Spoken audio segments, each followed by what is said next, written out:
Yes, so guys, welcome back to this film. My name is Devjit and this is Resident Evil Village. So this is Evil 8 also. Well, it's a village. So I'm going to make a benchmark video of this game, which is Resident Evil Village. So I'm using a i5 6th generation processor with GTX 1650 OC version, and this is the Zotac version of the card, and 4 GB GDDR6 version of the card, and with the 16 GB RAM. You can see there is the CPU and the GPU. GPU is already bottlenecking. The uh, CPU is already in fine, but GPU is already bottlenecking because every setting is set for high for now. Okay, let me show you the graphics settings, the display. Well, I'm playing in the native resolution in my monitor. You will get 10 more, I think 5 or 3 more less FPS if you set it to 1080p. So my frame rate set to 60. I can also remove this frame cap, but I think it's better to enable 60 fps lock, so I turned it on. Anyways, the fidelity cache is on, analyzing FXA plus TA, variable rate setting high, texture quality set to maximum high, texture filtering also high, everything is maxed out for mesh quality, everything is set to highest quality possible, ambient oscillation fidelity FX cacao, and screen space reflections is on, volumetric lighting is high, subscreen scattering on, shadow quality max, and these all features are turned on except bloom, lens flare, shadow cache, and context shadows. You can already see this is a 4 GB version of the card, so already it's getting uh, what is VRAM, out of VRAM already.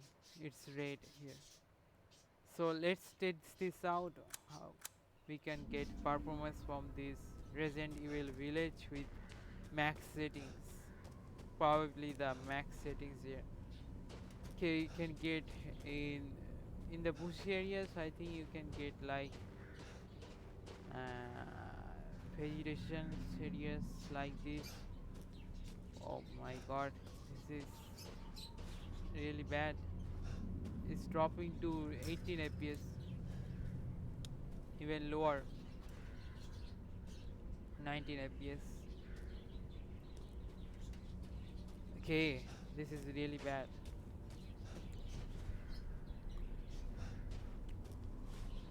Okay, let's try the, let's get to the display settings and put that rendering mode to and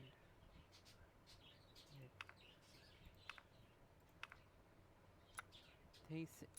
Let's set this off and let's try to rendering mode to interscaled. Let's see how it performs. Maybe 10 more fps. It's still the same. Okay, never mind. It's still the same. 19 fps. That's really bad. It's really bad for GTX 1650. But if we set this to normal, okay, in the normal and fidelity cache, and if it's without a TA in high 6 GB of texture quality, I think this will not perform that much, but I think this one is fine. And mesh quality, let's try to high, set this in high fidelity, SAO, and screen space on. Volumetric lighting quality set to medium, shadow quality to high, and these settings will be turned on. So okay, let's try it out. Okay, still 20 fps. Sometimes it gets like 25, 20, 25. In if you're recording, you will get less fps than usual. So I'm recording. If I turn off my recording, I will get like 5 or 10 more fps. So remember that. Okay, let's try to set the because we are already getting out of VRAM. So set this to 16. Let's try 4 GB of high texture quality. Mesh quality set to think this does not do too much, but in that case let's set it to medium. Volumetric lighting low, subscreen scattering on, shadow quality medium, and okay, let's see is this done a huge difference. Okay, still 21 fps, can't believe. Well, the graphics and texture looks really good with these settings, but you can't play like this in 20 fps. 30 fps is better, but 20 fps is really bad.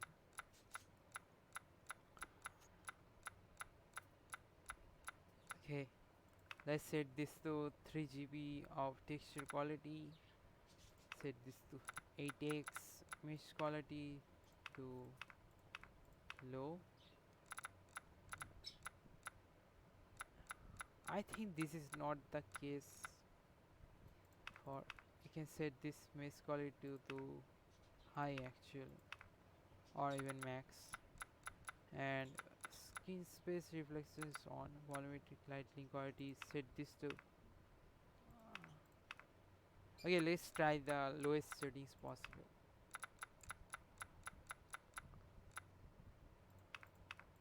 Let's low everything. Okay, let's try with high 3 GB of texture quality. Still 21 fps, but why? 25 there. Over here is 21. Over here 22, 24. Okay, I see. Not much still difference. We need to still get lower in settings. Okay. Okay. So let's try the high 2 GB texture quality. Even high 1 GB with medium trilinear texture filtering mode.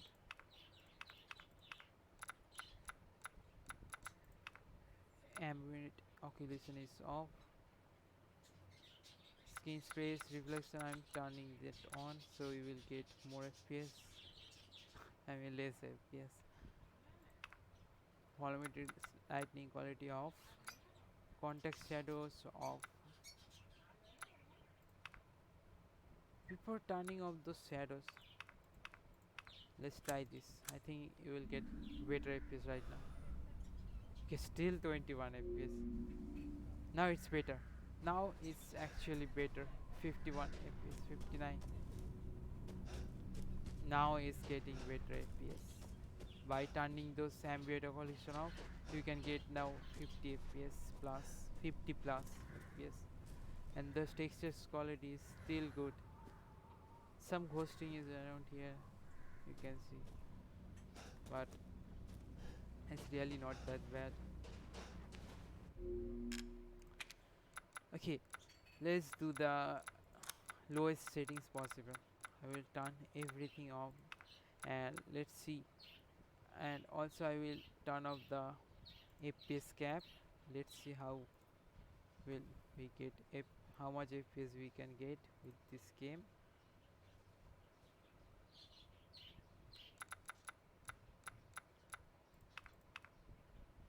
Frame rate set to variable. Okay.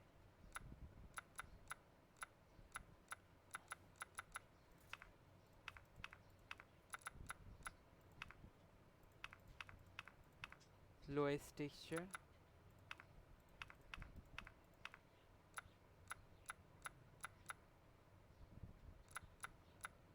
Screen space reflection. I will turn this on. Stop screen scattering. Let this turn on. Context shadows. This is the most thing that takes GPU VRAM, and this one shadow cache and context shadows. Without that everything is good. Okay, you can see the frame is getting higher and more higher. 61 FPS there, back there, 65 there. Okay, that's a bit huge. That's a huge stuttering there. Okay, now let's turn the FPS cap on, and with my base settings I will show my base settings for you guys. So you will get 60 FPS plus every time you play. Let's turn this on. Volumetric lighting quality to high, even medium is good. Shadow quality, set this to medium or even low.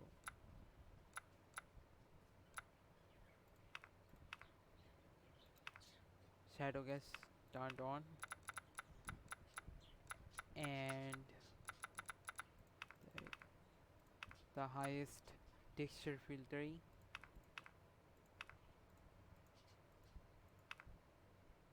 and high 0.5 GB of texture filtering.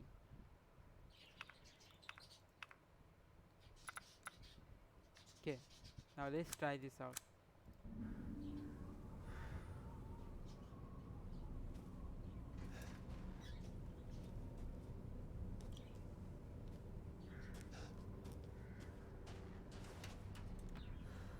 Okay, so guys, this is my settings. If you want to get 60 FPS plus, you can set these settings like this.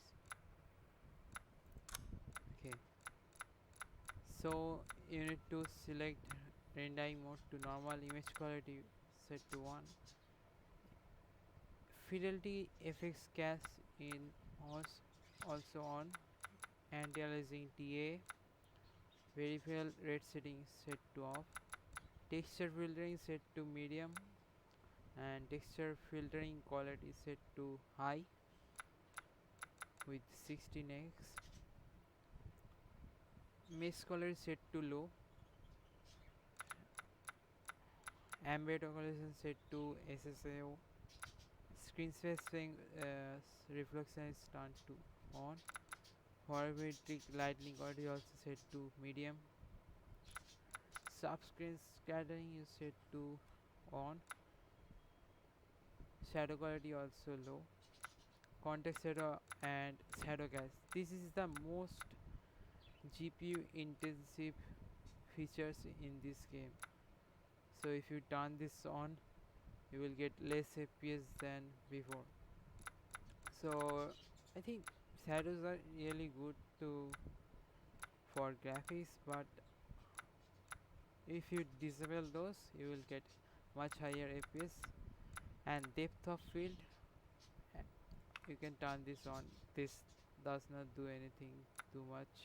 And film noise, I don't like film noise because it adds some dots to your skin. I don't like it. So bloom and lens flare also turned on. Okay, now let's check. Now you can play with 50 to 60 fps with recording. So if you want to record your gameplay, you can do that. Sometimes it drops to lower 40s, but it all the time it gets 50 plus fps, which is really good. Okay, so guys, thanks for watching this video. Hope you guys like it. If you guys did, give it a thumbs up, subscribe the channel, and would you buy a GTX 1650 for Resident Evil 8? Maybe yes. If you want to play in medium settings, then you can go. Or if you have a higher price, then go for a 2060 or 3060. Those are the most buying GPU for now. But for this game, you can play in 60 fps right now. Without recording, you can play 60 fps. If you want to record, you will need to set the settings to low, or you can set the settings to these settings as I shown in the video. So you can use that settings. Even this graphics is not that bad. You can see the texture is really good also. Well, that is my recommendation. If you want to buy, you can buy. Don't worry, but just don't enable the shadows too much. So thanks for watching this video. Hope you guys like me. If you guys did, give it a thumbs up and subscribe the channel if you have not, and turn the bell notification on so you will never miss any recent videos and videos like this. Okay, that's it for today, and I will see you guys in the next one.